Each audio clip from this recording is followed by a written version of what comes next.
Good day. This is another live session of free international webinar brought to you by the Institute of Global Professionals, or IGP. Welcome, everyone. I am your host for this session. My name is Marbeth, a global member of IGP from the Philippines. It is my distinct honor to be with your host for this session. I'm so excited for this occasion that we can convene virtually through this international webinar brought to us by the Institute of Global Professionals. It is my pleasure to be with you once again in this virtual event. This event is another opportunity for learning and another milestone of growing for all of us. I am proud to tell you that every day, many new participants are joining with us. I would like to welcome all the new participants to IGP's global family. With this, I feel obliged to give you a little background about IGP. The Institute of Global Professionals is an educational institution which provides social work. We believe that it is not effective to increase one's skill by just obtaining formal education. In accordance with IGP's mission, that is to empower people and hone their skills, we provide trainings and consultations to generate a proficient generation through webinars, trainings, offline and online courses with a highly competitive speakers and best and well-trained coaches from all across the globe so that we can cater you with the best learning platform. I'm proud to inform you that IGP is an ISO certified training and education institute. We are internationally recognized and globally accredited. Did you know that IGP is an award-winning institute with multiple records of most engaging e-learning platform? Thus, IGP is your trusted platform to learn new things from the global leading leaders. We are the leading online skill development institution with thousands of learners worldwide. Most importantly, IGP is committed to serve. IGP is bringing the community of professionals to grow together and learn from each other. Here in IGP, learning never stops. We wish that you remain with us in this endeavor. I hope that everyone will stay with us until the end of the program because we have a lot of things in store for you today. Here in IGP webinars, you will not just listen to our speaker, but we appreciate your active engagement in our comment section. We encourage your participation in our live quiz competition, and we ask for your interaction in the Q&A part of the program. In our live quiz competition, the top 10 participants will receive the quiz completion certificate that is right after the live event. This will be posted a few minutes after our live event on IGP's official Facebook page. Then it will be available for you to download. After which is the Q&A part where everyone will have the opportunity to interact with our speaker by sending in your questions in the comment box. During our live show, there will be questions that will be displayed on your screen. This will keep you engaged all throughout the duration of webinar.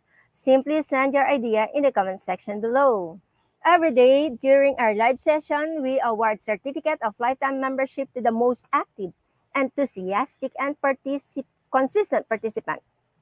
So what are you waiting for? Share this live event to your friends and to your community and in other social media forums such as LinkedIn, Instagram, and Twitter. Write comments and feedback in the comment section. Who knows, you could be the next recipient of IGP's Certificate of Lifetime Membership. Please be informed that e-certificate soft copy of this webinar will be provided to all the active participants. Before the end of the program, I will give you the certification code together with the certification process on how you can generate or auto-download your e-certificate. With this, everybody is encouraged to stay with us until the end of the program. Here in IGP International Webinar, lots of exciting things awaits us today. I'm sure that all of us will have many e-takeaways and payoffs from this webinar. Ladies and gentlemen, I am proud to be associated with IGP as a global member. I am so honored to welcome all of you to the Institute of Global Professionals Pre-International Webinar. Once again, I am Marbeth, a core volunteer of IGP from the Philippines, and I am privileged to host today's webinar. With this, I would like to say, let's watch together and learn together. We believe that the power is gained by sharing knowledge, not by hoarding it. And as of this morning, we have already successfully completed 310 webinars in various topics of your interest. All of these are available on our website, that is www.eduigp.com. Feel free to access them anytime. Again, that is www.eduigp.com. You may also check all recorded webinars anytime on our Facebook page, Facebook group, and YouTube channel. With this, we expect that all of you are getting a little bit benefited both in your personal and professional development.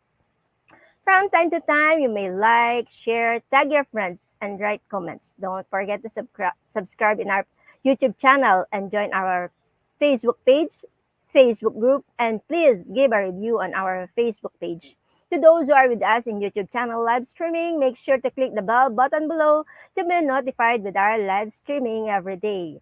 And to those who have joined us today using the Facebook group or Facebook page, make sure to pin IGP's FB group and FB page so that you won't miss the notification of our live and upcoming webinars.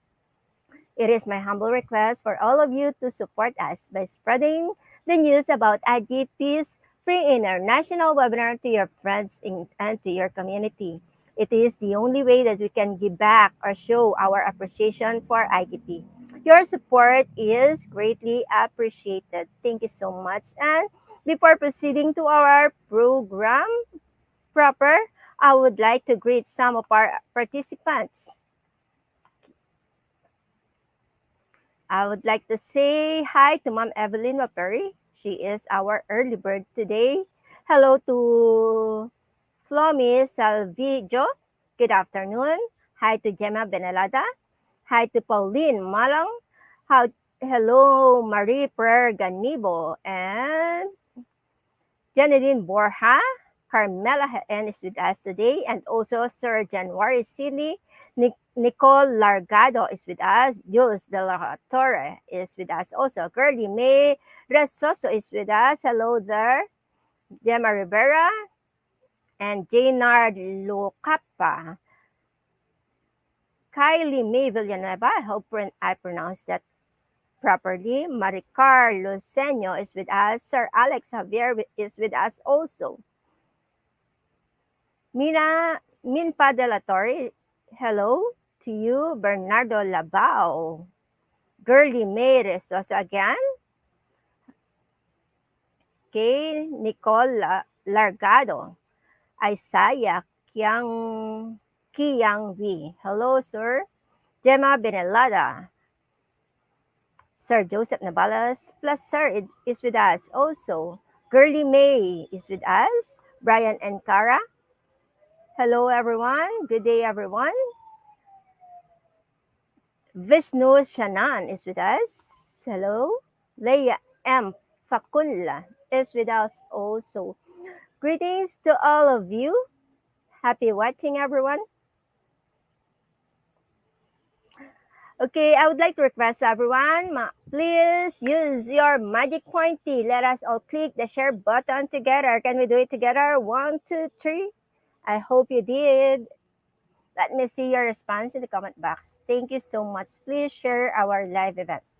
And guys, don't forget to utilize the comment box for your questions and feedback. Share us how IGP is being helpful both in your professional and personal development. Happy learning, everyone. So without further ado, let's start the program with IGP's mantra, that is, feed your skills, innovate, inspire, impact. For today, I am presenting to you webinar number 711 on solution-focused problem solving. Indeed, we are very much privileged to have an eminent personality from Malaysia. He is an international leadership trainer, corporate trainer and coach, founder of Caliber Business Solution, SDN Berhad Training and Development Company. Let's welcome with virtual round of applause, Sir Ha Chi Kian. Thank you, Mary Beth. Hello, everybody. Yeah. Hello, sir. How are you doing, everybody? Thank you so much, Mary Beth, for your introduction. So I share my slides here. Okay, sir.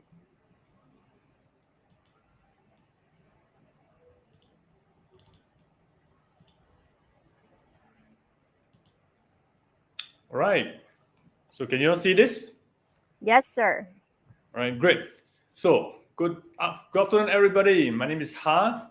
Just call me Ha. Easy. So the program today is solution-focused problem solving. It's a privilege to have it here. And first and foremost, I would like to thank all of you for being here and to spend the next 1.5 hours with me learning something that's very powerful, which I want to share with you today. Right. So the question right now is that why are we here? Why are you here? There must be a perfectly good reason for you to be here, right? Is it true? Yeah. So I'm going to ask you 2 questions. I'm going to give you a short 30 seconds for you to think about it and reflect. Yeah. So there must be a perfectly good reason for you to be here today. So question number 1, what do you hope to achieve from this program today with me here? And number 2, suppose what you hope for became true. How will that make a difference for you in your work and life? So perhaps you can put time to chat in your chat group and just share with everybody who's here today with us. Yeah.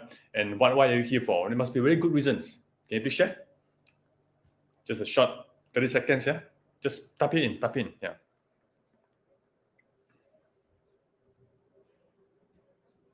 Don't have to be a long answer, just a short answers. Yeah.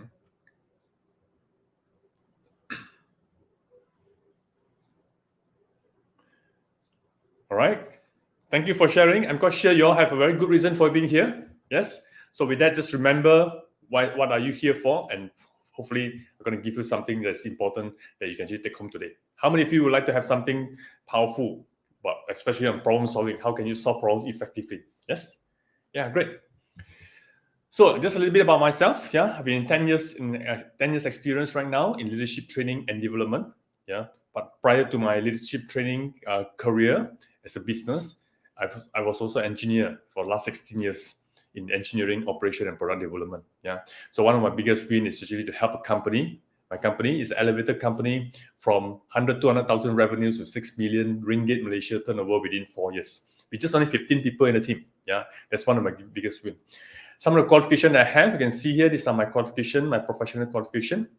And these are some of the companies I have the privilege to serve. For the past 10 years now, I've been able to help more than 6,000 corporate managers and executives to be high-performance leaders and team in their organization so that they can create meaningful results for their own career as well as for the company. So let's begin, yeah? So let me share with you, first thing first, there are 5 critical skills leaders must have. How many of you here would like to be a leader? Yeah, how many of you would like to be able to thrive in your own career? Yes? Yeah, so there's 5 critical skills. I want you to take note of this, yeah? And you tell me whether it makes sense to you or not. Yeah, this is my experience, I would like to share. So these are the framework they're going to have. The 5 things are, first thing, leadership skills. This is about being proactive, having the responsibility, the characteristics. How do you be a role model? These are all the leadership skills. How to be influential leadership. Do you think being influential is important? It is, right? Yeah. That's number 1. Yeah. Very powerful. You need to develop yourself to be a better leader every day. Number 2, as a leader, you need to know how to solve problems. Would you agree that you need to know how to solve problems as a leader? Would you agree that as a leader, people expect you to know how to solve problems? So this is a skill that you need to learn, which I'll be talking to you about today. Yeah. The third skills is execution skills, your ability to be able to get results. Okay. As a leader, do you think it's important to get results? Yeah, we don't just talk only, right? We want to be able to do and actually get the results ourselves. Yeah. Number 4, communication skills. Is it important to know how to communicate well? Building rapport with people so that we can influence them on a different level. Definitely, right? And skill number 5, collaboration skills. Your ability to build relationships, strong relationships, so that you can actually form a trusting collaboration, so that you can now do a bigger thing. Yeah. So my question to you: if you have all these 5 skills in your hands, leadership skills, problem solving, execution, communication, collaboration, would you be a powerful leader? Would you be able to thrive in your career if you have all these things? Do you think your bosses, your employers, yeah, or maybe your customer will expect you to have this? I'm sure it is, right? So these are the 5 areas I would like you to develop. So today I'll be talking to you about problem solving. Yeah, very important skill. As a leader, I think it's so important. if you want to build a career, it's so important to be able to solve problems. Yes? Yeah. So today I'll be sharing with you how we can actually solve problems. I'm going to share with you a framework, a very strong framework, which I use it myself right now, and I developed that as I learned through my years. And I'm using a solution-focused approach that I'll be sharing with you. And with that, I will hope that if you pick up the whatever that I'm sharing with you today, you can actually go and solve some meaningful problems for your company and for yourself, and for your business, for your family as well. Yeah. So are you ready? Yeah. Ready? Yeah. If you're ready, put in a 1 there. Put in a 1 in the chat so that I know you're ready. All right. Great. So the 2 types of problems. Yes. Number 1. There are complicated problems and complex problems. Do you know the difference? Yeah. To give you an example, right? Rubik cubes. How many of you know how to solve a Rubik cubes? How many of you know can actually solve these Rubik cubes? I can. It took me a while to learn this when I was young, and I got so excited of learning it, and then later on going show off to my friends in my school that I can do this. It's a cool thing to know, right? But is this problem solving a Rubik cubes, for example? Yeah, is it a complicated one or complex? Yeah, complicated here referring to if you know how to solve it, you can do it anytime, again and again and again. Yeah, so it's complicated means that means if you know how the step by step. For example, if I teach you step by step, I give you a little step by step sheet. Okay, maybe 100 steps to solve a Rubik cubes. You follow it exactly, and you learn it by heart. Do you think you can solve a Rubik cubes at any time? For sure, right? Yeah, this is what we call complicated matters. Like for example, engineering things are complicated. You need to learn, for example, car mechanics or engineering matters. You need to go to school, universities, and learn engineering stuff so that you have the knowledge. And once you have it, you understand engineering terms and understand engineering how it works.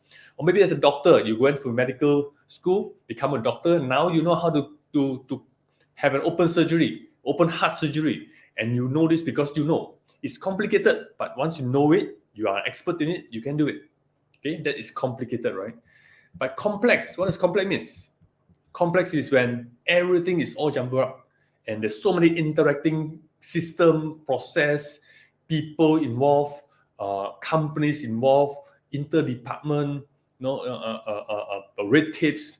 Sometimes things can be very, very simple, but it becomes not easy to do or even look simple anymore because there's so many people involved. That becomes very complex in nature because it's like all too many meshes around. Yeah. So there's 2 types of problems: complicated and complex. Complex could be simple, but you know it's easy to do it, but it's not so easy to do it because you involve other people, other systems. Yeah. So my question to you is this: in your experience, your own experience right now, what kind of problems do you mainly have? Is it mainly complex kind of problems, or is it mainly complicated kind of problems? Of course, it depends on what kind of career you're in, right? But overall, as a general, okay, if you are like me, I mean, if based on my experience so far, yeah, teaching other people and my own experience as a problem solver, my problems, majority of them, even though as an engineer, right, even in engineering, it's supposed to be complicated, but majority of the problems I have are complex because we deal with people, deal with the system, and sometimes as simple as just get it done, just send the message across. That person or that system need to key in, log in first before you get things done, or have to put into the system first. That becomes very complex in nature. Do you understand what I'm saying? Yeah. So problems, there's 2 types, but most of the time, complex are the one that we have to learn how to solve. Because complicated things, once you know it, you learn it, you by heart it. If you are an expert in it, ta-da, it can be solved. But how can you solve complex issue, which is usually about dealing with people? Yeah.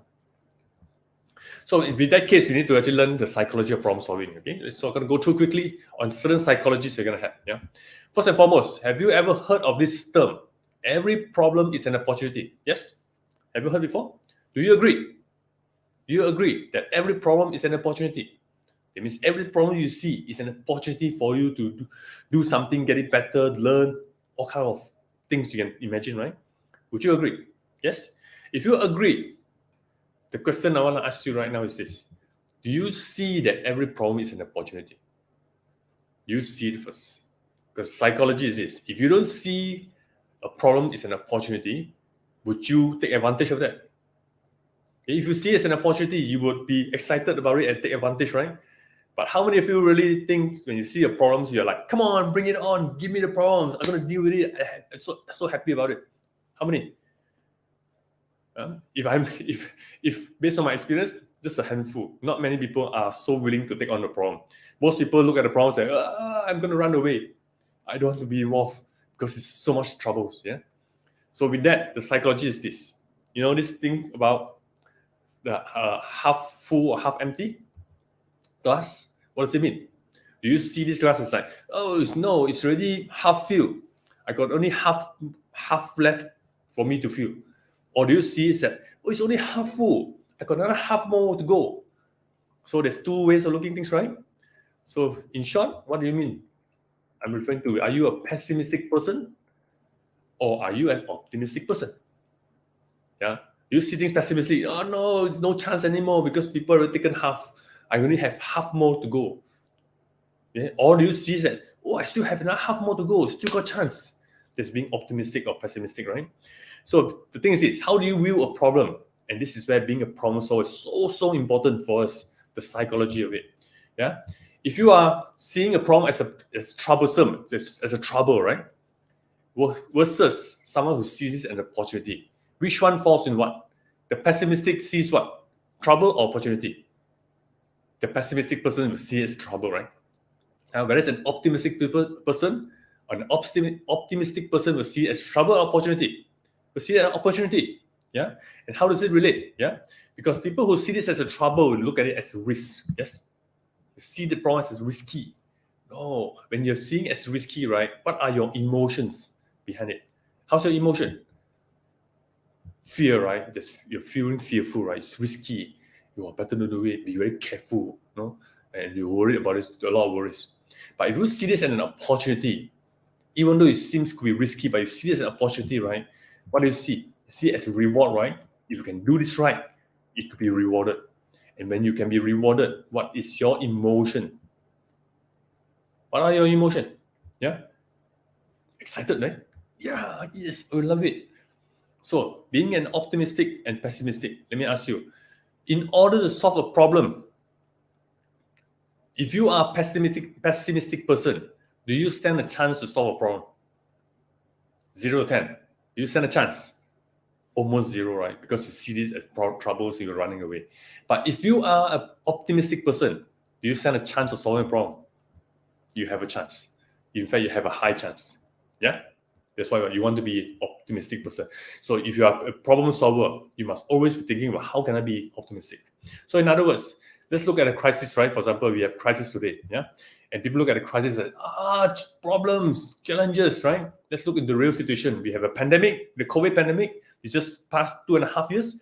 And can you remember the last 2 years before? How are people reacting to it? Yeah, let's look at this quickly, right? What are some of the behaviors you've seen during crisis? Maybe not by you, but people around you. Yeah, do you see people in denial? Yeah, do you see people who are blaming everything around them? The government, the economy, the crisis, the COVID. Who created COVID is always finger pointing other people. Yeah, it's always blaming other people. It's not their fault. Have you seen people justifying? Why? Because they cannot do this. They fail because of this. It's not an opportunity given because it's the situation was not favorable to them. They are blaming and justifying. Yeah. How many of you see people giving up? Yeah, or quitting because they kind of given up. Yeah. But the thing is this, if you're going to solve a problem, even handling a crisis for your own personal issues to actually overcome this, right? Would you agree that you need to rise above all these things, not to be in denial, not to blame, not to justify, not to give up? Yes? Shouldn't be doing this, right? So with that, the only way for us to actually go above this is to what? What kind of behavior do you need to have? What kind of behavior do you need to have? Starting with R. I give you a tip. Starting with R. What is that word? Yeah. What's the word? Being responsible, right? You need to be responsible. That's leadership, man. If you are not willing to be responsible for yourself or for the company or for the work that you are given or the task you're given, then you're just in denial, blaming, justifying, giving up, all these things, right? Whatever you say, is it going to be helpful? Would you get results? Definitely no, right? So definitely, if you want to solve any problems, you shouldn't be in there. This is a pessimistic kind of thoughts. Yeah, you want to be responsible enough. In fact, responsible is a very heavy word. Yeah, but how about thinking about how can you take charge? You got it? You want to take charge. Leaders take charge. So problem solvers are leaders. Because if you are not willing to be a leader, right, would you go and solve problems? Definitely no, I'm quite sure. Because it takes responsibility to do so. And leadership is about responsibility. Yeah, right. So this is the one. Yeah? So I'll give you an example. This is life, okay? How many of you here have been heartbroken at least one time in your life? How many of you in the past has been heartbroken for the first time? Yeah, you have, right? Yeah. The fact that you are still here with me, listening to me right now, means you have found a way to overcome it, right? At the beginning, maybe you say that, oh my goodness, my life is over. I cannot live without her or him. Yeah. Oh, she's my true love. And you cannot live without her or him. You just say there's no point living anymore. Maybe, yeah, for some of you. All right. But after a while, you realize that, hey, maybe it's a good thing after all. It's a blessing in disguise. It's good that she left me. Now that I have a chance to find someone even better, right? If they find someone now, I can look for someone who is more like me, more it matches me more, right? So you start seeing the light at the other tunnel and start seeing things like, okay, maybe we can do this better. You start to overcome the situation. Yeah. And this is what I mean by calling this thing called reframing. Yeah, reframing means looking at around you is all the dark clouds. So gloomy, nothing seems to work, or nothing seems to show positivity. But you may look into one at the end of the other one side of the sky and see that, hey, there's a light, there's a brightness in the situation. And because of that, you started to pull yourself out from your heartache, your heartbreak, right? And start to mend your heart and start going out into life again and start finding somebody else to love and go into relationship again. Yeah? You've seen that? Yeah. This is called reframing. In any problems that we have, no matter how gloomy it seems to be, right? There's always a way to reframe, looking at another point angle, looking at another situation and see, how can I make the best out of this situation? What can I learn from this? What's the problem here? What's the opportunity behind this? Yeah, because behind every problem is an opportunity, right? So this one technique, reframing, always look for the opportunity behind every problem. Of course, everything there is. One of them is to learn, your ability to learn, to discover yourself, to find out how can you improve right now, be a better person. And then from there, what skills you need to learn so that you can be better equipped for the next problem to come. Yeah. So reframing is a very, very powerful skill that you can actually learn to hone it and master it. Yeah. So when coming to problem solving, right, it's not just about taking risks. It's not about risk taking. It's about taking this thing called calculated risk. Yeah, there's a difference between taking calculated risk and doing something dumb. Yeah, that means you know. For example, if you know how to reframe, you learn from it, you correct yourself, you change your approach, all kind of things you do, and you can now minimize risk solving a problem, taking on bigger tasks, bigger issue, bigger challenges. Yeah. So with that, I just want to come to the gist of the program right now. Okay. Let's talk about focus. We talk about this program called Solution Focus, right? Yeah. What is this thing called Solution Focus? It is an approach, a very powerful approach. In fact, when I learned about this thing, I was like, oh my goodness, this is very powerful. You can use this. And I thought that, hey, why not just teach it to all the leaders in the companies or all the leaders in the community? If they can actually use this, right, we can solve a lot of problems and become a better kind of leader as well. Okay. So what is this solution focused approach? Yeah. Are you ready? Okay. Let me share with you. Solution focus, there's these 5 elements here. Yeah. Number 1, this approach allows us to think positive. That means we are a positive psychology practitioner. We think positively. In other words, we are hopeful for things to happen. We are hopeful for the future.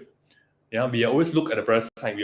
We are able to reframe and say, hey, there's always a better way in front. Yeah, it's not. I mean, moving forward is always better. Yeah, we don't just look behind all the time. We think positive. We are strength-based. We look at people's strength, look at our own strength, and play to our strength. In our area of strength, we are the most powerful. In the area of strength, right, we are most optimistic as well, right? But in the area of our weaknesses, are we optimistic or pessimistic? We are more pessimistic, right? So because of that, we tap into the area of strength. We tap into the area of other people's strength so that they can play to their strength and be the best that they can. In the area of strength, right, we are willing to take more risks. Isn't it? We are smarter, we are more resourceful, we are more proactive, we are a better leader in the area of strength. Yeah. We are solution focused. Okay. It means we focus on solution. We always look at how can we find solution rather than figure out why is the problem happening, We don't dwell on the problems, but look at solutions. Okay, hence the name solution focused. So we are very objective driven. That means we always ask this question: what do we really want? Or what do you want? What does the company want? What does the country wants? Right? What does the community wants? If we know what those people want, the company, the people that you're dealing with, your staff, your peers, yourself, if you know what you want, right, then we can go towards and achieve what we want. But we do not even know what we want. We don't even have the clarity on knowing exactly what we want. How are we going to get it? Yeah. Number 5, we work on collaboration. We understand that in order to get things done, sometimes we ourselves can never do it by ourselves. In a much bigger, complex relationship, right? In order to get certain things big done, like for the whole country, right? You can never do it by yourself. You can never change a country by yourself. Yeah, you cannot change a community by yourself. But together with other people, if you can build this collaboration, this relationship building, right? You can work on relationship and build this collaboration. A lot of things can happen, and this is where leadership comes in as well. Yeah. So these are 5, and why we want to use this approach. Yeah. And why specifically is because we want to be resourceful. Yeah. How many of you think that if you are resourceful enough, a lot of things can be done? If we are resourceful enough, okay, if you are able to be resourceful, right, even though you do not know how to solve problems, you can find someone else who can solve it. Yes, you can go and search for things that can actually help you if you're resourceful enough. Because sometimes problem solving, right, it's not about just me knowing everything. Impossible. But other people may know. So how can we be resourceful enough? Okay, that's what we do. So with that, let me share with you the 3 key principles of solution-focused approach. This is the 3 simplicity of a solution-focused approach. Okay, pay attention to this. So simple that you'll be like, huh? Is that it? But it's very, very powerful. Okay, number 1, don't fix what isn't broken. If things are not broken, things are running well, the systems are running well, the machinery, whatever things is in place is running very well. You close your eyes, you wake up early in the morning, things are still okay. With or without you, means things are doing well, right? So if it's not broken, don't change it. Because if things are not broken, that means solutions are already in place. Good solutions, effective solutions are already in place. Why you want to break it? If the system is running very well, don't simply change it. It may be the old system. Okay, don't simply just change it. Instead, what do you want to do? Learn from it. Okay, find out what exactly works in this system, and how can you model that in your new system. Put it back, whatever that works, and make some small changes or make some changes according to that, and not suddenly make big changes unless it's an evolution kind of changes, of course. But a lot of times, evolution kind of changes doesn't happen so often. But making small changes can happen every day, anytime. Yeah.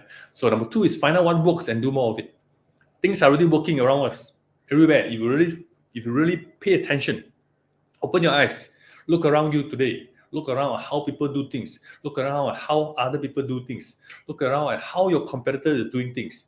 There are things that's really working very well right now. Yeah. So what is it that works? And then how can you do more of it? How can you expand more of it? Yeah. Instead of trying to figure out something else. Yeah. And finally, number 3, stop doing what doesn't work and do something else. Yeah. This is where the definition of insanity comes in, right? Doing the same thing over and over again and expecting different results is insanity, right? Albert Einstein said, yes. So that's number 3. If it's not working, stop, change it, do something else. However, this little idea of insanity is also this: if doing something that works over and over again, you will get similar results, right? So that's why number 2 comes in. Find out what works, do more. If it's not working, stop. As simple as that. So there's a lot of solutions you can actually find out right now, right? To solve any issues right now. The solutions already in front of you. Yeah. But there's some other fundamentals approach there. I can just share with you. Number 1, these are a few things that you need to really look into it and digest. I'll go through this very, very quickly. Change is happening already all the time. Yeah, things are changing anyway. People say the only change, the only thing that's constant is change, right? Change is definitely, it's not going to stay still. Yeah. So, but our job is this: to identify what are some of those useful change and how can we amplify it more so we can do more of it. Yeah. Number 2, there's no one right way of looking at things. There's so many ways of looking at things. The way I look at things, the way you look at things, the way Adam or Anna is looking at things is all different. However, the way they look at things may also work. If you can find out how I work, how Anna and Adam works, then you have 4 different way of solutions. Or maybe you can now combine them together and make it even more effective. Instead of just arguing about who's better, mine is better, yours is better. No. For us as problem solvers, learn every possible solutions, because in any given situation, dealing with different level of people, different groups of people, maybe certain approaches are much better used than the other. Does that make sense? So you want to learn all these things. Yeah. Some problems and solutions may not directly related to each other. We always think that in order to solve a problem, we must first know the root cause of the problem. Yes? Would you agree? So in order to solve a problem, you must know the root cause. Not for solution focus the way we think. Yeah. Solutions and problems may not be interrelated. Yeah, sometimes we find an alternative to solve it. Yeah. No problems happen all the time. Even though it always seems to having a problem, but occasionally you find that these problems never happen. So the thing is this: when that problem never happened, what happened? What actually happened? Why? And if you can zoom in, there are some exceptions, right? When that exception happens, right? So something must be happening well. Something must be working well. So what is it? Find out what works. Do more of it. Yeah. We also believe that the clues to the solutions are right in front of us. Just as I mentioned, there's so many clues because things are already working. If you can actually find out what works, you can actually apply this on another different field and solve the problem altogether. Yeah. Small change can lead to big change. Start small, test it, and things like that. You never know; it can just explode into a big change altogether. Yeah. And finally, it's important to stay solution focused, not being forced. Usually, the emotion that we have, you're talking about, is the one that we have to handle this emotion. I'm going to share a bit more on this. Yeah. So these are things I want you to digest this a little bit. This is actually much more deeper, but I just want you to have this little fundamental first. Understand this thing first. Okay. So is it problem or solutions? So the key is that, are you focusing on problem, or are you focusing on solving, finding the solutions? There is a distinct difference here. So let's look at some root cause analysis. Okay, I mentioned earlier, a lot of us are trained in a way that in order to solve a problem, we must know the root cause of the problem, the root cause of the failure. Yes, yeah. Let me share with you why we shouldn't be too concerned about this. Because earlier on I talked about complex and complicated issues. Most of the problems we are dealing with are complex in nature, right? Because we are dealing with people. Yeah, unless it's so technical, it's just purely technical things. It's okay. But let's look into this. So there's 3 types of root causes here. Number 1 is physical causes. These are things that fail, tangible materials and items that fail in a way. Okay. As human causes, these are intangible things. That means it's caused by people doing things wrong, people never follow instruction. It's usually the error from human beings. Okay. And finally, organization causes. It's either the system, process, and policies in place that's making things difficult or not followed correctly. Yeah. So let me ask you, these 3 main causes, right? But where do you think majority of your problems that you face on a day-to-day basis, how many percent, which of these 3 contributes to the biggest root cause in your problems? Is it physical issues? Or is it human issues? Or is it organizational issues? Which one do you think?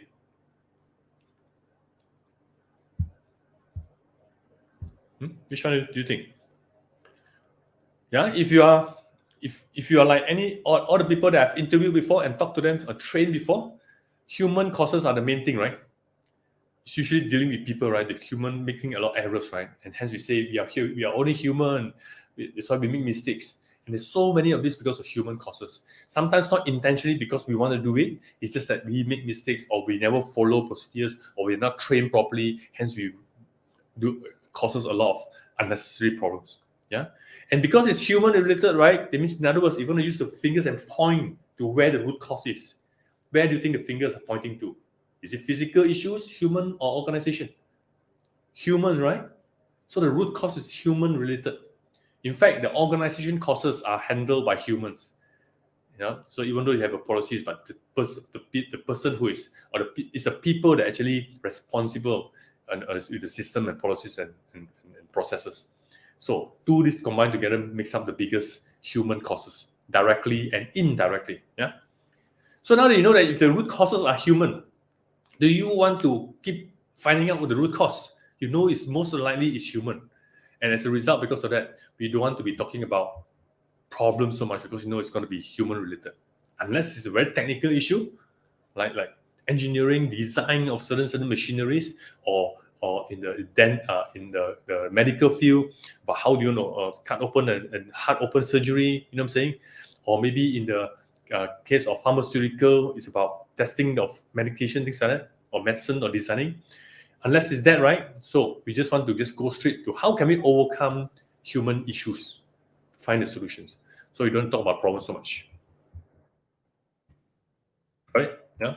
So with that, now I share with you the psychology, right? Let me share with you the framework. This framework is powerful. If you can use this framework, you can solve a lot of things so much easily and give you a little framework to work on. So as we all of us have a problems, yes? We have challenges. The key here is that first thing first, we want to find out what is the preferred future. In other words, the preferred future is what do you want? Okay, simple put, what is it that we want? What is our hopes and dreams? What do we really want? Okay, and only when we know what we want, we can start to uncover the opportunity behind the issue, the challenges of getting to where we want. Because there's a lot of opportunities behind. Behind every problems lies an opportunity. Yeah. So uncovering opportunities. Yeah. Only if we know exactly with clarity where we want. And then we must be taking control. Yeah. Remember, no denial, blaming, justification. We want to be in control in our own mind, our emotions. And then from there, making a good decision. What is the utmost important things we want to focus on? There's so many things we can focus on. But what would be the one that gives us the biggest impact? What is the utmost important matters at hand that we want to be focusing on? Yeah. And finally, take the action, have a success strategy, and then move towards the preferred future. There's a model. Very simple, 5 models. Yeah. Know the problems, know what we want, uncover what the opportunities is, but know what we have in hand, our opportunities. Okay, make the decision and take action. Always in control of the whole situation. Yeah. So let's go through. Yeah. The first one is preferred future. What does it actually mean? Preferred future means you're looking towards the future. Every one of us has hopes and dreams. Yes.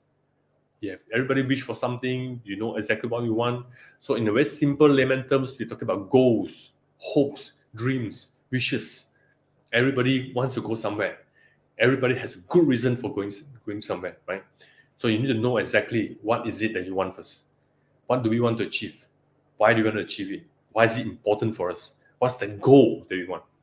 Once we have these goals, okay, we know what's hopes and dreams. This is where we can create this thing called hope.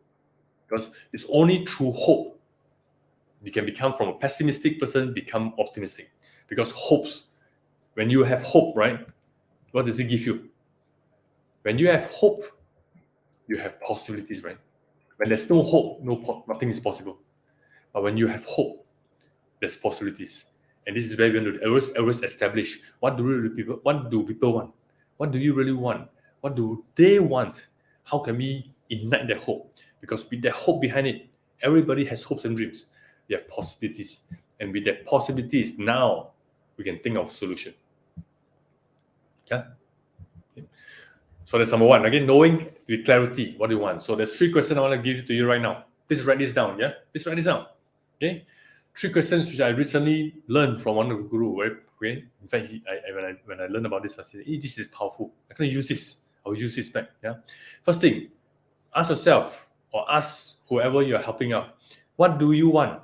Or what do I want? Okay. Whatever that you want, right? What will it do for you?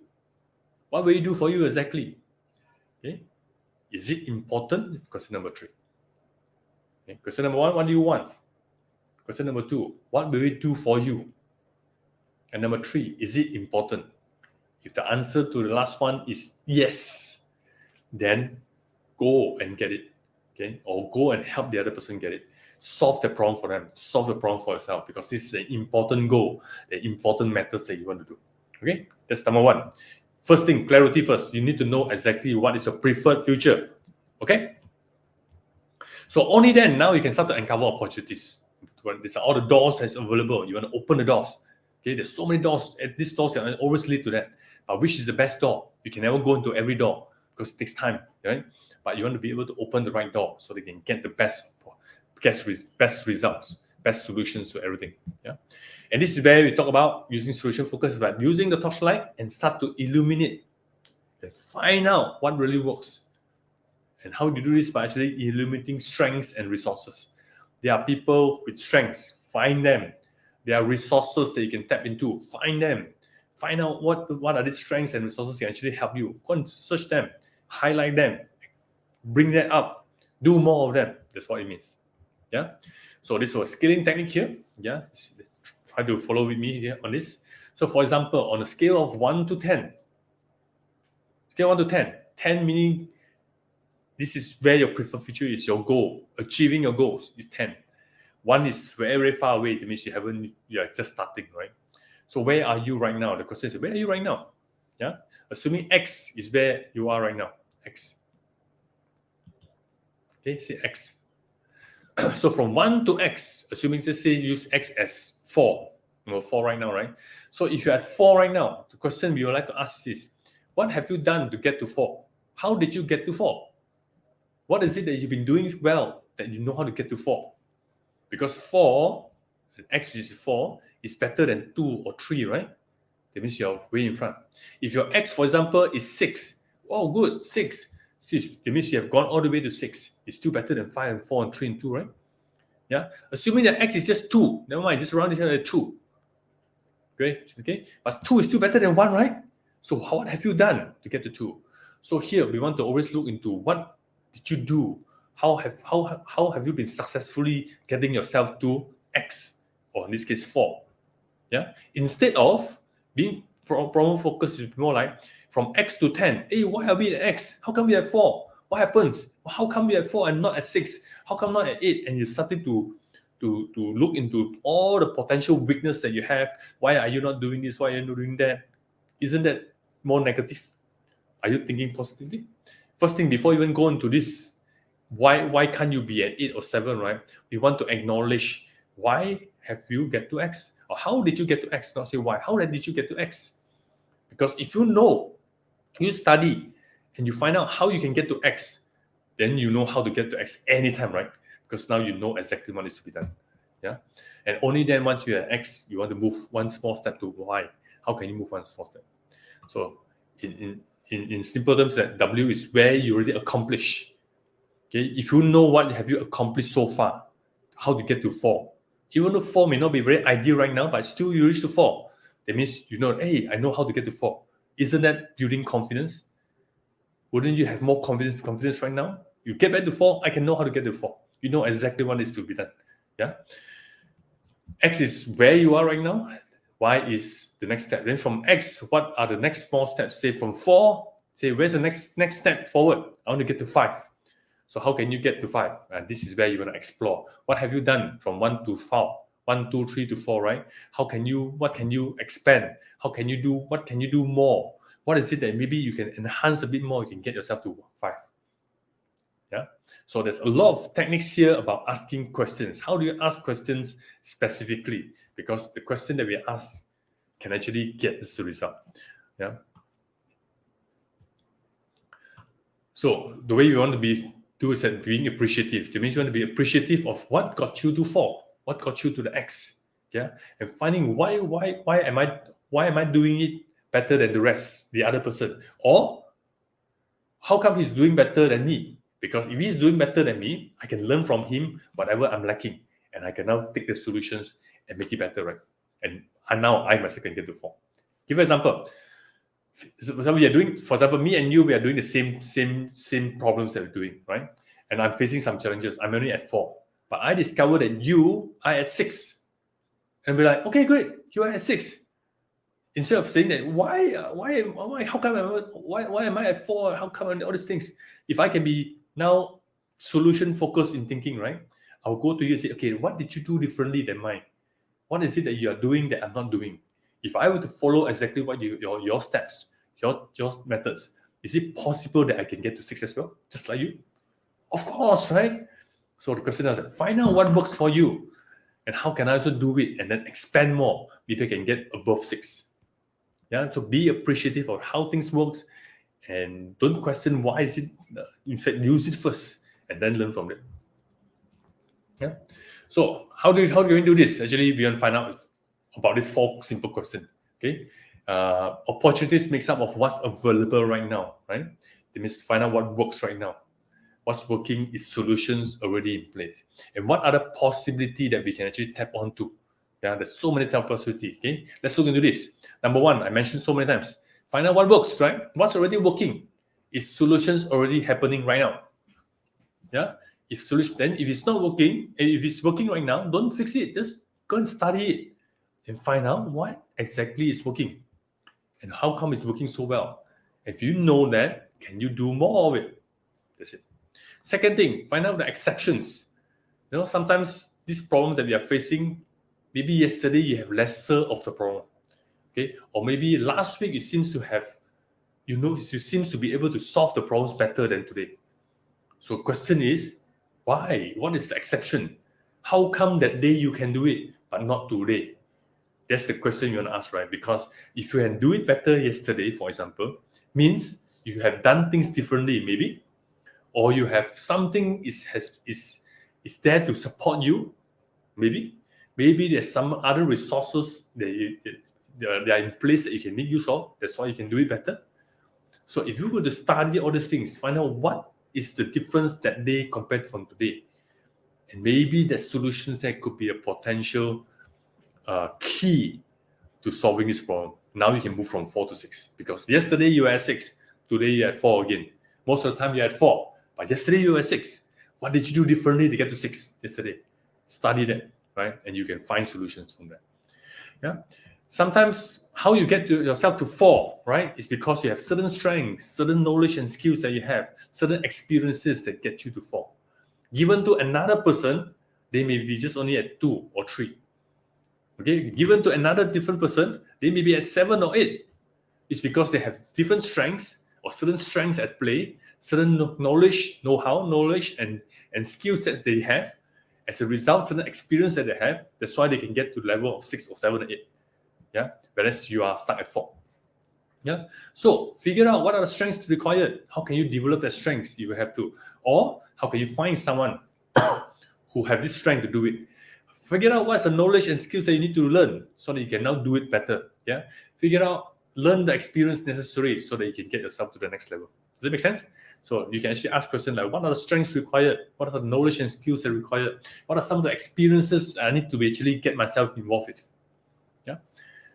How about resources and relationship? Resources and relationship are things that sometimes with certain resources in support you, or certain relationship, because you have certain people that just a phone call away, you can get things done. Yeah. And as a result, you are at 4 right now compared to another person. Okay. Or another way to look at it is that I'm at 4 right now. Okay. But other person, maybe you, for example, because you have certain relationship with the bosses or with someone else, because if these similar challenges it's given to you to do it, you can get past 4 and go to 6 or 7 or 8. Yeah, because you have certain relationship or certain resources in your disposal that you can make use of. Make sense? So all these things are building blocks. The strengths, know-how, and experience are building blocks to the solutions. If you know exactly what is these blocks, you can find solutions from there. Yeah. So it's about in a way of how we ask questions and things like that. There's so many ways you can learn and go for it. Yeah. So I gotta pass this on. Okay. So the key here is this. Yeah. I've been saying again and again. I think the simplicity, right? Point number 2 is find out what works and do more of it. That's the key. Find out what works and then do more of it. Okay, if you can actually find out what works, fantastic. You will get the solutions, and then how can you do more of it, expand it? Yeah, it's about the study of root cause, not to failure, but the root cause to success. Yeah, how can you find out why is this successful? How come they can do it? How come yesterday is possible but not today? What are the things that make it successful yesterday, or what are the things that make it successful by the person? Yeah, figure it out, find out, be resourceful, find out what works, and do more of it. Yeah, you can also find out things from the past.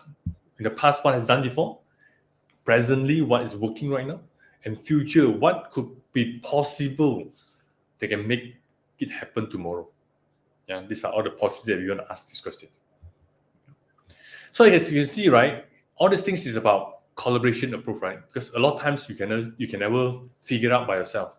But if you work with people, if you have that relationship, if you know how to work that relationship, you are gonna have someone who can actually support you. Because my area of weaknesses could be somebody else's strength.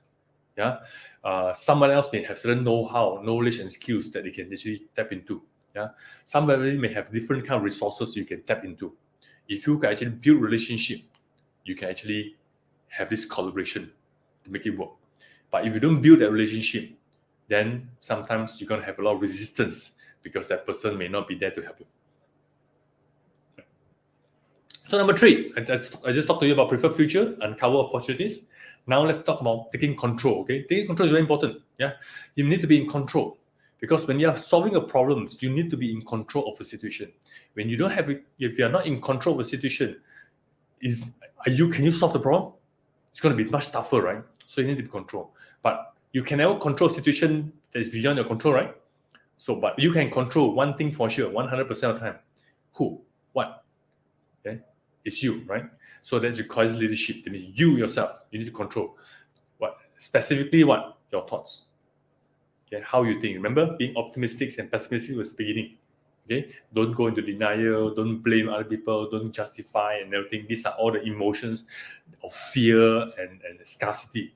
You want to take control because it's about leadership, right? Taking responsibility. Yeah. So the question I would like to ask is always this: in every problem that we try to solve, right? First thing first, I ask is, am I the problem? Am I the problem? Why? Because I cannot control any other people, but I can control myself, right? So what can I do differently right now? What do I have to change my way of thinking? Okay, am I the pessimist right now? Okay, how can I be more optimistic? You know what I'm saying? How can I manage my thoughts so that I have more, take on more responsibility, or take on more challenges, or be more brave? It's all within me, right? So always, when there's a problem, right, if you don't take it on, it's usually you cause the problem a lot more. You add on to the problem. So I always ask this question: am I the problem? Because this question put me into perspective of saying that, okay, what do I have to take control of? What do I have to take charge of? Yeah. So it's all one. The key here I'm talking about is about emotions. We have to handle the emotions inside us. Yeah, we have being happy, angry, and everything. Yeah, the emotion first. How many of you know the little voice that we talk to ourselves?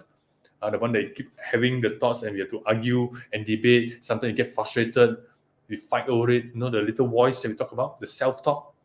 Yeah, the angel and demons. How many of you talk to yourself most of the time? How many of you are in control of the little thoughts that you have? Or do you get into fear because you think too much? Yeah, that's the thing. So the thing is this, one formula I want you to remember, okay? Maybe take note of this. When your emotions are high, when your emotion goes up, what comes down? When your emotion goes up, right, what comes down? Okay? This is very, very important. When I learned about this, I was like, oh my goodness, this is so powerful. Yeah, so simple yet so powerful. Yeah. So when your emotion goes up, right, you realize that your intelligence are low. You don't think so well anymore. When you're frustrated and angry and things like that, or you are totally sad, you don't think so well, right? How many of you have said something that you instantly, almost instantly, or maybe an hour later, you regret? Yeah, but you already say it too late. Once you say it, oh my goodness, I should have said this, and you instantly regret it, and damage has been done. Yeah, so that's why we say think twice, right? Think carefully. Don't simply say. When you are highly emotional, don't make decision, because it's going to be an unintelligent decision. Yes, yeah. So remember this. So we need to be in control of emotion. Yeah, because high emotion results in low intelligence, and all we need to do is control emotions so that our intelligence goes back high, so we can make better decisions. We become smarter and wiser. Yeah. Second thing is that when we are not managing our emotions, right, we are starting to assume a lot of things. What are some of the things we assume? We always assume this, assume that, because we have certain beliefs in us that things should be this way. Or maybe certain belief in our culture that people should be this way, should be that way. Or they should, or expectations sometimes are assumptions. Yeah, because other people may not see the way we are. Yeah, so every assumption that we have, so important when you're problem solving. Take note and really verify. Am I making an assumption here? Why am I saying this? Sure or not? You want to ask this. Yeah, because assumptions are leadership quicksand. Yeah, as a leader, you find, wouldn't you agree that a lot of problems that we face are because a lot of assumptions made during your communication? We think people should know this, but you never say it clearly, or you make certain assumption based on certain decision that you make, and it may not be the best assumption. Yeah, a lot of guessing work sometimes. Yeah, so these are one of the biggest leadership quicksand. Yeah, one thing I tell myself all the time when I'm problem solving, do not assume, because assumption is the mother of all the breakouts of problems that we have. Yeah, do not assume. Yeah, never assume. So you have to learn how to manage your little voice and be in control of them. Yeah? So the key here is this: how do you handle this? Adopt a beginner's mind. Yeah, take on a very curious mindset. Be a baby. Think about it. Yeah, and say, ask questions, verify it. Even though you think you know, verify it. Ask questions. Always just take on a very curious mind, like a baby or like kids. Every kids keep asking why, because they're very curious, right? So why is it so? Okay, this very powerful quote. In the beginner's mind, there are many possibilities, but in the expert mind, there's only a few. Would you agree? Sometimes because you think you know so much, right? The biggest trap for all the experts are they think they know it all, and because of that they shut off a lot of possibilities because they think this is the only way. Remember, there's many different perspectives that we can look into. So you want to be a good problem solver, you want to ask a lot of questions, verify and find out, and then decide what's the best way to go about it. Okay? Yeah, remember this? Yeah, when you are highly emotional, you are in denial, blame, justify, and give up. You start to assume a lot as well when you're highly emotional. So you want to take care, you want to take responsibility, take on this, take away this expert mindset and become like a beginner's mind. Even though you may know, verify your thinking, yeah, and take charge. Yeah. I like this quote very much by Arnold Schwarzenegger. This is my idol. Yeah, he always say you can either have results or excuses. Yeah, if you want results, then it's good. I will encourage you to take on the beginner's minds and really figure out the best way to find the results. Yeah, otherwise you'll find yourself giving a lot of excuses because you make a lot of assumptions, or you say the wrong things, or you do the wrong things because you are not handling that emotion that you have. Yeah, so we need to be very critical in the way we think. We want to be very, very stable in the way we think. Yeah, that's taking control. Yeah, great. Number 4, utmost useful. Okay, you learn first thing is getting to know exactly what you want.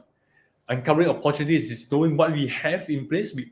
A lot of things that we have, a lot of things are already readily in front of us. We already have a lot of things, the strengths, knowledge, resources, and everything. Yeah, we can make use of it. And then taking control, doing what we can do rather than what we cannot do.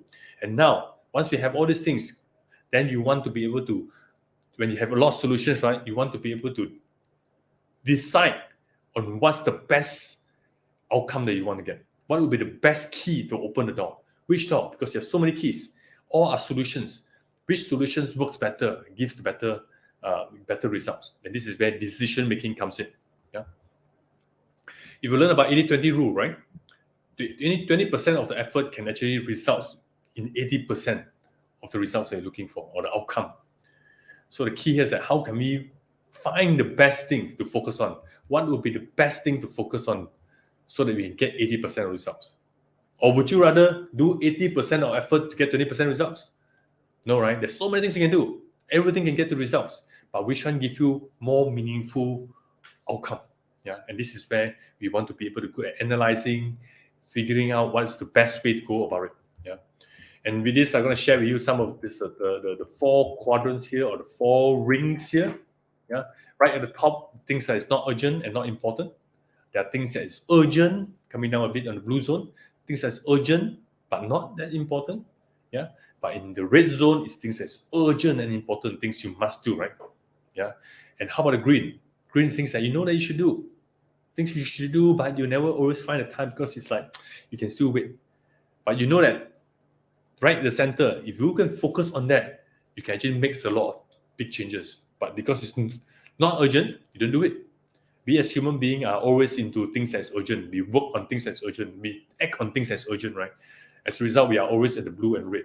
Sometimes we ended up in black as well because we are so stressful. Yeah. So the key here is this: we need to know, we need to be smart enough as a problem solver to understand what is important may not necessarily be urgent, and what is urgent may not necessarily be important. And you want to be able to distinguish this. Remember that finding out the utmost important is finding the key to open the right door that gives us the 80% of the outcome. Yeah, and this is where you want to learn how to make decisions, how to decide.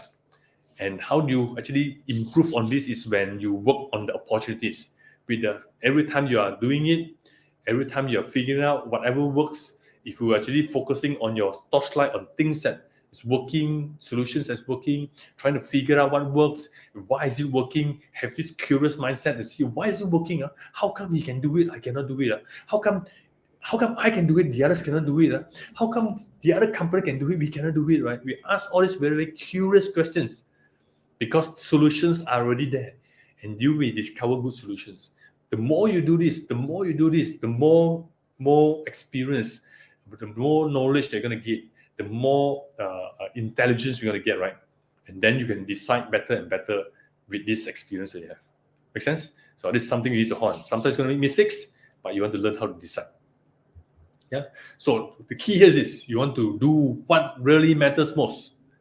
Today you try may not be the most, then you may not be getting the results. Then you need to change it so that you can find something that find the next solutions and give you the biggest result. Always striving to make an impact. Always striving to get the best results with the solutions that you have. So what truly matters most is the key here. We need to be able to decide on this, right? So that's number 4, is decision, right? And finally, once you have all these things, after you decide what to do, the next thing is what to do. Having the strategies and to have the plan to do it. This is where we talk about action plan. Okay, who to do, what to do, when to do. You must actually basically start taking action. Take the action to do it. Yeah. But every action that you take, it may not necessarily get to the outcome that you want. And this is where we always constantly want to correct it. Yeah. And how do we do this specifically? Number 1, okay, from being solution focused, we say we will take small actions. Start taking small actions. Why do you think taking small actions are better than taking big actions? Why do you think? Yeah, taking small actions better or taking big actions better? Okay, we advocate small actions because you take small actions, the risk is bigger or smaller? It's smaller risk, right? You say if you make a mistake, is it okay? Not so bad, right? But if you are successful, is it good? Good. You're building confidence. Take next small steps. If it works, good. Build on the confidence. But if it fails, it's okay. We can always backtrack. Yeah. But if you take a very big action, big steps, big action, right? And you're hoping that it works. If it works, great. But what if it doesn't work? then you may suddenly lose confidence and everything. So small action is always better because it gets you to be able to test it and see the results as you go along and build on confidence, because every small actions that you take that is successful build on confidence. And every small action that is not so successful is still okay, we can manage it. Yeah. And every action that we take, make sure we need to keep it simple and straightforward. Keep it simple and straightforward. Don't complicate things or make it even more complex than it should be. If you can do it in just 10 steps, don't make it 12 steps or 20 steps. If from a 10 steps, you can find a way to make it just on 8 steps or 9 steps, do the 9 steps, forget about the other steps. You know what I'm saying? Always maintain the quality, of course, but you want to be able to cut it down. If you can do it in just 5 steps, make it simple, then do it 5 steps. Because every additional process or steps is a potential problem that can actually happen. You want to take that off. Yeah, keep it as simple as possible. Yeah, and by being simple as possible, there's 3 things you want to take note of. Right? Number 1, does it really work? No, sorry. You need to keep it simple, otherwise it will fail. Number 1, you need to keep it simple, otherwise it will fail. Right? Number 2, does it really work? You must make sure that it works, right? Otherwise, you can just think it's simple, but you haven't even tested it. In other words, you need to test it. And then number 3, can any other people do it? Okay, can you do it? Number 1, can any other people do it as well? So in other words, sometimes you may be the one can do it because you are the expert, but other people cannot do it. So the 3 steps is this: you need to keep it simple, otherwise you will guarantee to fail. Okay, number 2, yeah, does it really work? Have you tested it? Okay, number 3, can other people do it as well? If you can meet these 3 criteria, right, or these 3 principles, right, you have kept it simple and short and simple and straightforward, right? And then talk about, does it really work? This is where you need to really experiment it. Okay, you need to always test it, take small steps, right? Test it, measure it, okay, verify it, make sure that it's working, right? And be detailed and thorough in the way you test it and measure and verify it. Okay, and once you have that, you want to affirm the results and solution. Whether are you getting the results or not? If you're getting results, good, you're building confidence. If it's not getting the results, backtrack, do again, test, verify, and measure and verify it. Okay, be detailed and thorough, as sure, right? And keep affirming the results. And then these are things you need to keep repeating. You want to get the results, making sure that whatever you do are not just something you assume. Remember, don't assume. You want to be sure about it. Yeah. And the one way to make sure that things works very well is this thing called follow up and follow through. Yeah, this requires a lot of discipline. You need to be able to follow up on your testing, follow up on the measurement clearly. Yeah, and you want to be able to verify it. Yeah, you want to follow up again and again and make sure that not only me get it, or then I need to make sure that you also can get it. I want to make sure another person can get the result as well. And then we can actually affirm right now that, hey, this is truly something that works, because not only I can do it, you can do it, another person can do it, and the other person can do it.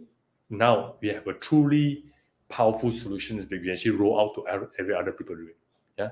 So following up and following through is one very important execution skills. A lot of people don't follow up. A lot of people don't follow up. A lot of people don't follow through, in fact, and they give up halfway. It's so easy to give up because it's hard. Yeah, people want it quick, but this is the key. Yeah. And once you have all these things, right, don't just stop here, right? You want to review the whole thing. What have you done? All the strategies and things like that. You want to review it. Do a little simple review and debrief, such as these 5 questions. Yeah, what happened? Okay, what worked? What did you find out that worked? What did you find out that didn't work? Okay, you want to ask, what did we learn from this experience? Okay, and how can we move or do more, do differently, do better to move another step forward, make it better, right? And you keep asking this question every time to review and debrief on the experiment that you did, the testing, the measurement, and the verification, right? You want to do this, yeah, and then document the success. What worked? What are some of the knowledge and skills, the know-how, right? Knowledge and skills they need to have. What are some of the processes need to be in place? What are the systems that need to be in place to get this thing work, right? And what are some of the experience the person need to have in order to make things work? So you document this as an SOP, making sure that if people are following exactly what worked, the step-by-step, the processes are in place, the system are in place, the equipments are in place, the tools are in place, and the people who's running this are experienced enough to get trained, then now you have a document that's proven to work. Now, instead of just only you doing, you can pass on to other people to actually follow up on that. And now you have solved the problem. Make sense? Even though you may not be solving problems, you have things that's been progressing, you have improve on it, and other people can continue. So always document success, document it. And this is one thing that requires you to follow up and follow through. It's a very tedious process, but so important, so that whatever you have done doesn't just go down the drain and when you have left. Make sense? Yeah. These are things you have to do. Yeah. Very important. So with that, I've come to the end. Yeah. And this is the three key principles I talk about. I mentioned so much. Number 2, find out what works and do more of it. Find out what works and do more of it. If things are not broken, right, that means you can actually go and find out exactly what works and do more of it. And of course, don't forget 3. If it doesn't work, change it. Yeah. Okay. These are 3 simple principles to help you solve any problems that you want. If you are able, if you can actually do this and figure out what really works, the root cause of success, you can see so many solutions available around you to solve the problems. Okay? So with that, I've come to the end. Thank you so much. I'm going to pass back to Maribeth.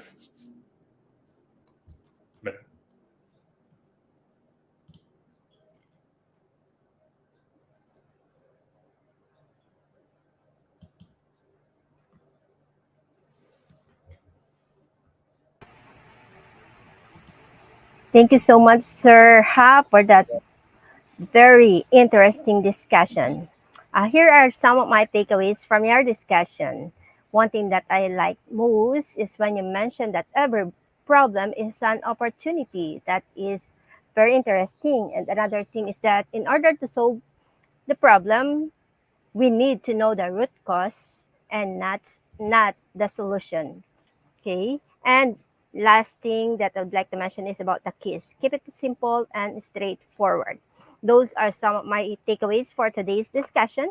And I would like to read 2 comments from the audience today. One is from Heidi Serrano. According to her, topic is full of substance. Thank you, Ma'am Heidi. And another comment is from Marie Per Ganibo. The discussion is really good and interesting. And also, I'm looking for another comment here. I could hardly find it, but someone said a while ago that you are a vibrant speaker. Well, thank you so much, sir, for the wonderful time that you have given for us, for all the discussions that you have, for the very powerful and insightful presentation that you shared to us. We will be going to our quiz competition for a while. Then after the quiz competition, you will be back with us in the Q&A part of the program. Okay? Thank you, sir. Yes, welcome. Thank you so much. Before moving to our quiz competition, my dear audience, let me remind you, don't forget to like and share this event, tag your friends, and write comments. Remember that your attachment encourages us to do better, to provide you with our best service. Thank you for your support. I have also read some comments asking for the certificate. Later, I will give you the e-certificate. We will give you the e-certificate link and in the comment box. And if you encounter any problem, you can collect the e-certificate direct from our website, that is www.eduigp.com. Then after collecting your e-certificate, please don't forget to celebrate with IGP through your check-in.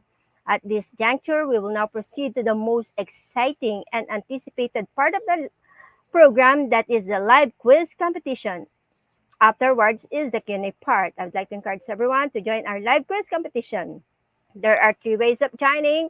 You may click the joining link in the comment section, or you may scan the QR code that will be flashed on your screen, or go to www.slido.com and the code is IGP. Everyone, please join this quiz competition. It will be fun. We'll proceed with the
There you have it. I could already see lots of participants joining.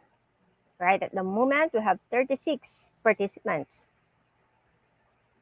Everyone, you may join the quiz competition at slido.com. Just use the code flash on your screen. That is IGP. Come on, guys, join the quiz competition. This will be fun. The top 10 participants will receive the quiz completion certificate after our live show, and it will be posted on IGP's official Facebook page. The quiz competition link is already posted in the comment section. Or you may go to slido.com. Question number 1. Focus on a particular problem to find a solution. Problem-oriented thinking or critical thinking?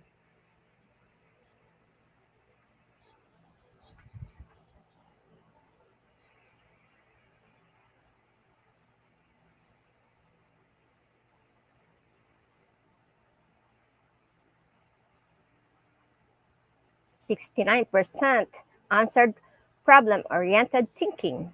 And that is the correct answer. Let's see the leaderboard. Okay, on our leaderboard, Ricky R. Colima is leading, followed by Chimalin Rivera. Next is January Cindy. On the fourth, we have Gemma Benelada and Jacqueline Desa on the fifth place. Next question. Every problem has a clear-cut solution. Is it true or false?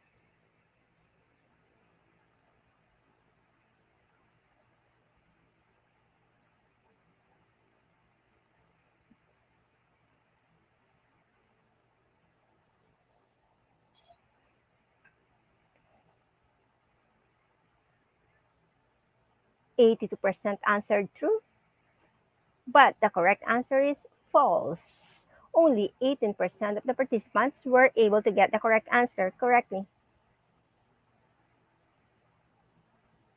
On our leaderboard, Evelyn Waperi is leading, followed by Cherry Callejo Yamaguchi. Next is Carmela Bihaen. Next is Heidi Zarana, and then Vishnu Shanan. Next question. Problem solving is focused on blank, while decision making is focused on choosing among alternatives. Is it generating alternatives or creating solution?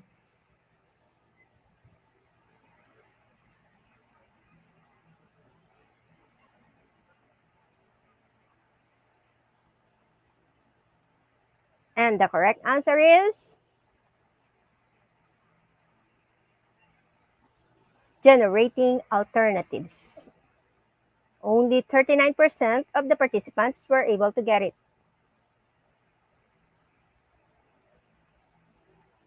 Evelyn Waperi is leading the leaderboard, followed by Ricky R. Colima. Next is Jimalyn Rivera. Next is Gemma Benelada and Emily Refugio on the fifth. Question number 4. The first step to solving a problem is to find a solution or define it.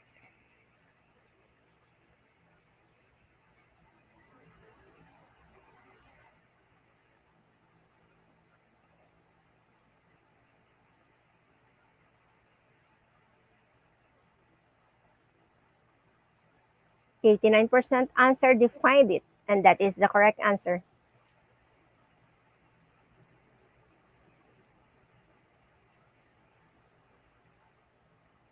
On our leaderboard, we still have Evelyn Waperi, followed by Ricky R. Colima. Next is Gemma Benelada, and then Cristina Vidal Rosario. On the fifth, we have Jimalyn Rivera.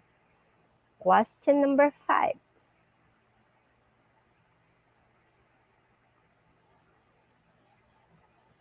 A common barrier to effective problem solving includes fear of change or overwork.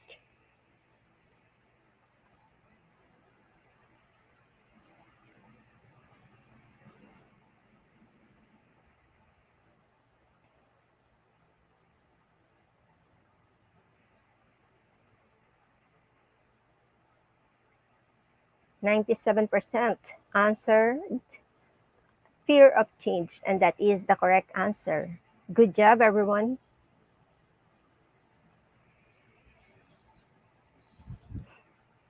On the leaderboard, we have Abelino Perez Steele, then followed by Ricky R. Colima. Next is Gemma Benelada, Cristina Vidal Rosario on the fourth, and Gima Lynn Rivera on the fifth position. Question number 6.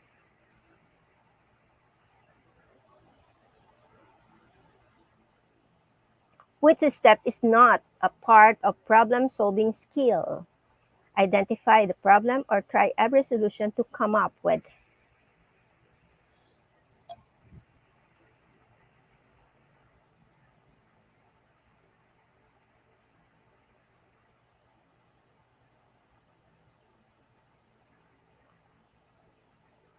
"94% of the participants choose try every solution to come up with, and that is the correct answer. Well done, everyone.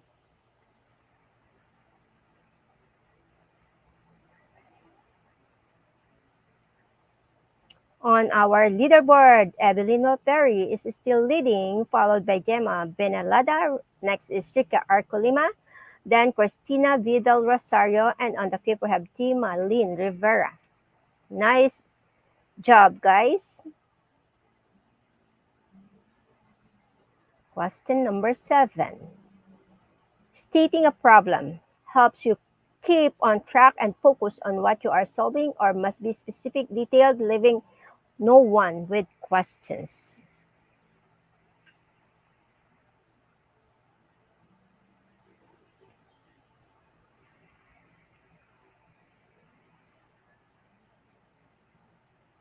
The correct answer is the first option. Helps you keep on track and focus on what you are solving.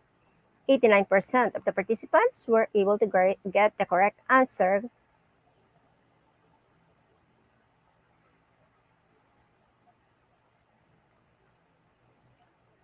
And on the leaderboard, Evelyn Perry is still leading, followed by Gemma Benalada. Next is Rica Arcolima, Gemalyn Rivera, and then Cristina V. Del Rosario. Question number 8. After putting a solution to a problem into effect, it is important to blank. Stop considering other solutions or monitoring the results.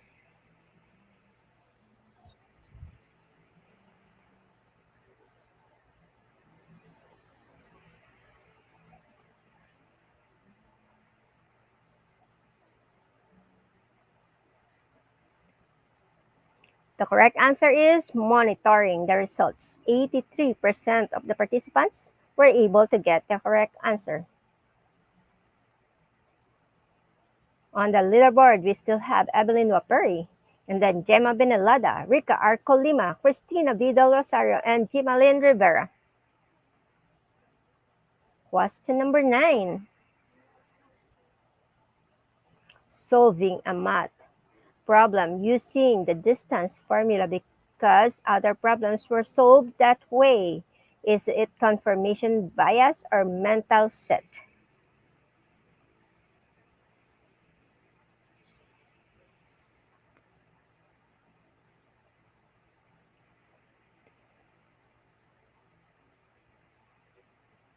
The correct answer is mental set. 46% of the participants were able to get it correctly.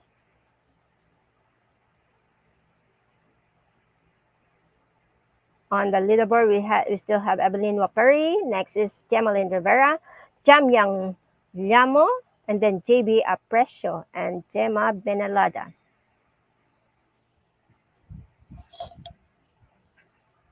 And last question, which of the following actions are common pitfalls in decision making and problem solving? Accepting vague generalities or confusing option with facts?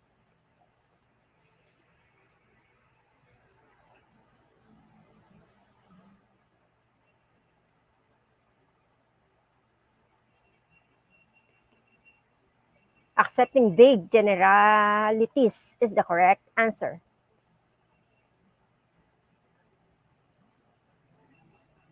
Okay, congratulations to our winners. First, we have Evelyn Mapari, followed by Gemma Benelada. Next is Cristina Del Rosario, and then Emily Refugio. On the fifth, we have Jacqueline Besa. May I see the number 6? 6 is Girly May Rivera. 7 is Gemaline Rivera. 8 is Carmela Bihaan. 9th place is Cherry Yamaguchi. And on the 10th place, we have Jamyang Llano. Congratulations to all the top 10 winners. You will be receiving your quiz completion certificate after our live show. Again, congratulations to all of you. And once again, I would like to request everyone to please like and share to your newsfeed and to your friends our live event. At this moment, we will now move to the most awaited part of the program, that is the Q&A portion. So again, my lovely audience, let me remind you, don't forget to like and share this event. Tag your friends in the comment box. Thank you for your support. Meanwhile, let's enjoy watching this short video.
Okay, once again, let us welcome back our speaker for today's webinar, Sir Ha Chi Kian. I hope I pronounced that correctly. From Yes. Malaysia. You may start sending your questions now. Okay. Thank you so much, Marcar Luceño, for mentioning your friends in the comment section. Once again, congratulations to our top 10 winners.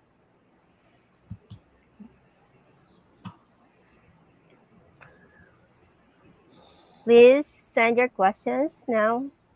Let's give them a few minutes to type in their questions, sir.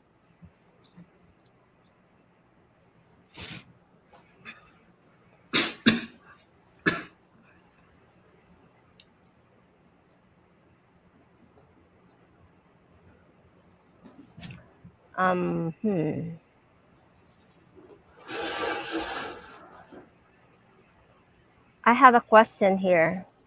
While waiting for their questions, sir, why is it important that we should look into problems as opportunity and we should not focus on finding solutions? I think you have mentioned about those things a while ago. The question again, please. Why is it important for us to look at the problems as opportunities instead of looking at it in a negative way or negative perspective? We should look at it in a positive way, such as considering it as an opportunity. Great question. Thank you so much, Maribeth. First and foremost, the question I would like to ask back is that, do you want to solve the problem? Okay. If you truly want to solve the problem, then we need to look into the problems as an opportunity, because otherwise, number one, psychologically, you will not want to solve the problem because you find it is such a trouble. Correct, man? So you want to just set your mind correctly so that you are able to handle it. But when you see a problem and you're afraid of it and you're running away from it, right, then you will never be able to solve any problems because you are like avoiding it. Yeah, but if you truly want to solve a problem, there must be a reason to solve the problem. Correct? There must be a good reason. If the reason is that maybe you so that next time you don't have to face this problem again, could be as simple as that. Wouldn't that give you a good opportunity to work on that? Number one. Or maybe you need to, because so many years nobody has been able to solve it. How about you or me go and solve it? Take the opportunity, because when nobody else can solve it and you can do it, wouldn't that elevate you in terms of your career advancement and chances and opportunity? Right? So sometimes you have to look into that.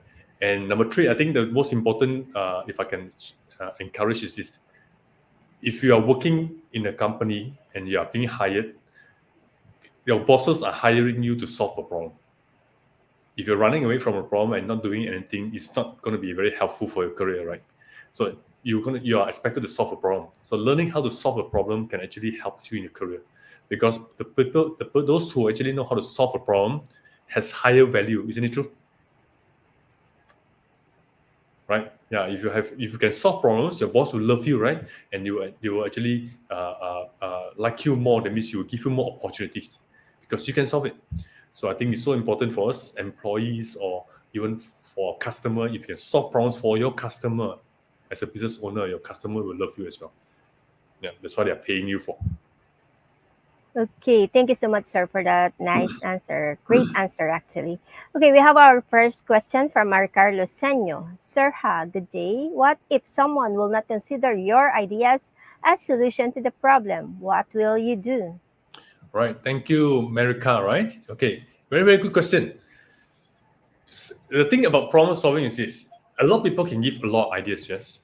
When you have whenever you have a problem, people will throw in all kinds of ideas. The question I want to ask is this: those ideas that you throw out, right, has it been proven to work? I can simply throw some ideas. Maybe you should do this. Maybe you should do that, and all kind of ideas. If you are coming from a point just throwing ideas, but it's not a solid idea because you have not done it before, then it may not be meaningful. Make sense? So that's why I talk about experiment, right? Whatever ideas you're going to throw out, make sure you're going to test it out. The best way, what I would do in the past is this: I have an idea. Maybe I'm going to do this. Every time I throw an idea out, usually people will say that, hey, why not you do it? Since it's your idea, you do it, right? It's normal, right? So I will say, okay, I'll go and test it out. So if I believe in my idea, of course, I need to believe first. Then I'll go and test it out. Take small steps, experiment, right? Take small steps, test it, measure the performance, verify whether the results is good or not. Do a few tests, and if you actually can prove that it works, and you can just solve the problem, right? Wouldn't your friends or your someone else you talk about, your bosses, everybody will pay attention to you because it works. Especially when no other people can do it, right? That will be the advantage. Does it make sense? Yeah. That's why you need to go and do a test. Take small steps, test it, verify it, measure it, and verify it. Make sure that your solution works. So that when you offer your solution, right, you have proof to say that, hey, it works. Let me show it to you. Let me demonstrate to you that it works. And this is where you build your worth. Does it make sense? Okay, our next question, sir, is from Evelyn Wapuri. Good afternoon, sir. Which Yeah. style of leadership management is effective in problem solving? Thank you. You talk about leadership management. I think today there's so many types of leadership styles. As long as it's effective, you can solve it. You solve it. Yeah.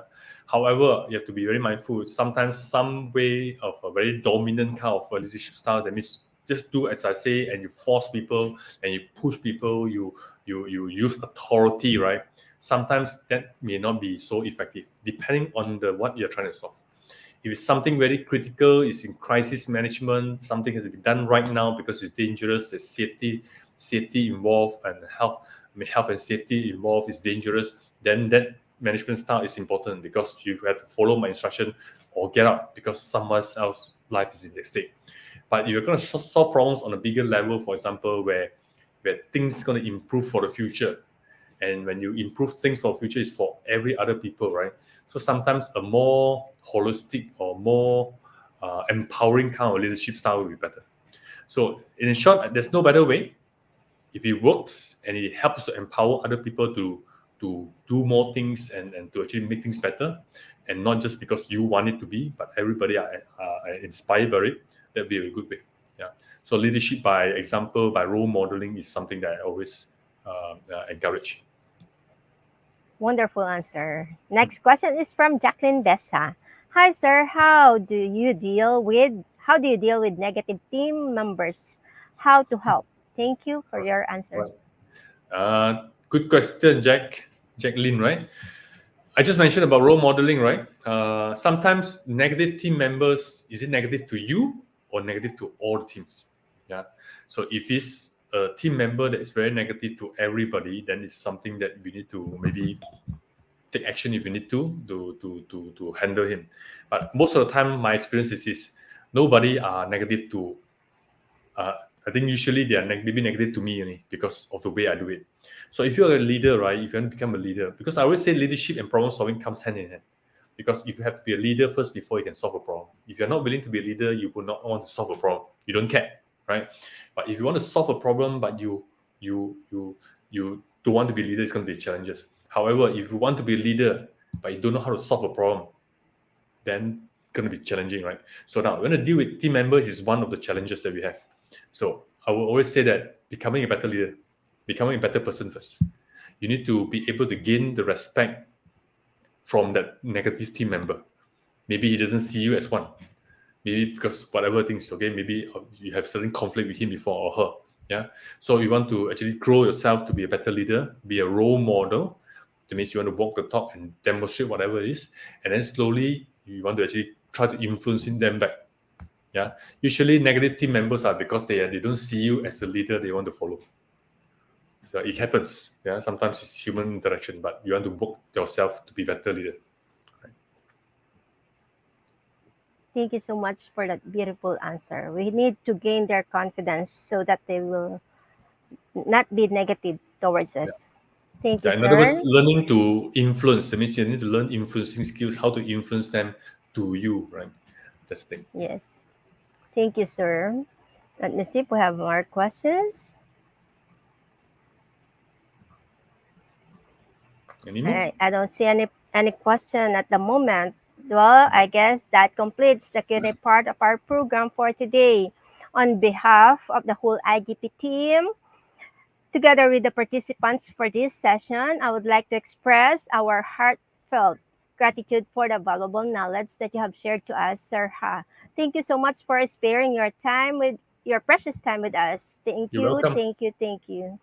No single word is enough to express our gratitude. If you have any final words or parting words for our audience, sir, you may say it now or you may deliver it. Do you have any final words? I'm sorry, you're asking me, is it? Okay. Do you have I think to become a good problem solver, you need to be a better leader. That's one thing for sure. My experience tells me that if you want to solve problems, you must be thinking of other people. That means solve problems for other people. Because if you're able to solve it for them, then things will be better. Not just solving problems for yourself, but solve it for the whole bigger, higher level of community. That means more people are able to benefit from the problems or the solution that you offer, and not just only for yourself. So always think on a bigger level. How can you solve problems for the company or the system in the department? How can you solve problems for other people so that they get to enjoy the fruits of that solutions as well? Yeah. So in other words, be a better leader so that you can go bigger and solve problems on a bigger level. All right. I wish you all the best. I hope you have learned something powerful today. Use the framework, and I wish you all the best. Thank you, sir, for gracing our event for today, and we look forward in having you back here in IGP in our upcoming webinars. Thank you once again. Thank you, sir. Okay, this has been a fruitful and rewarding day because of our lively, dynamic, and energetic speaker. To my fellow knowledge seekers, I would like to thank all of you for attending today's session. Let me thank all of you for being so patient and active all throughout the webinar. Hopefully, you have learned something today that will be useful in your life. The beautiful thing about learning is nobody can take it away from you. That is from BB King. If you have learned something or we have been helpful to you, even just in a little bit, please leave a review on our page. And also don't forget to like and subscribe to our Facebook page, Facebook group, and YouTube channel. Please spread the information about IGP to your friends and to your community. Okay, our code for today is IGP 5419. Our code for today is IGP 5419. Don't forget to collect your e-certificate after the session and give a check-in with IGP.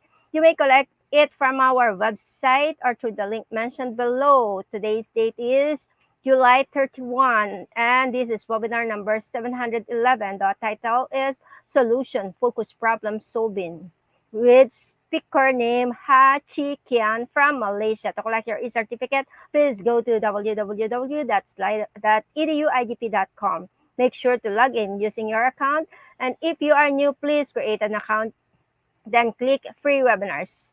Choose today's webinar day and title. Click the bar Enroll Now. Once you get enrolled, enter the code for today. Then click the bar Get Your Certificate. Your e-certificate will be auto-downloaded to your device. Again, our code for today is IGP 5419. Another thing, I would like to invite everyone to join our Institute of Global Professionals official Facebook page, because here you will see all the announcements and you can post also your comments.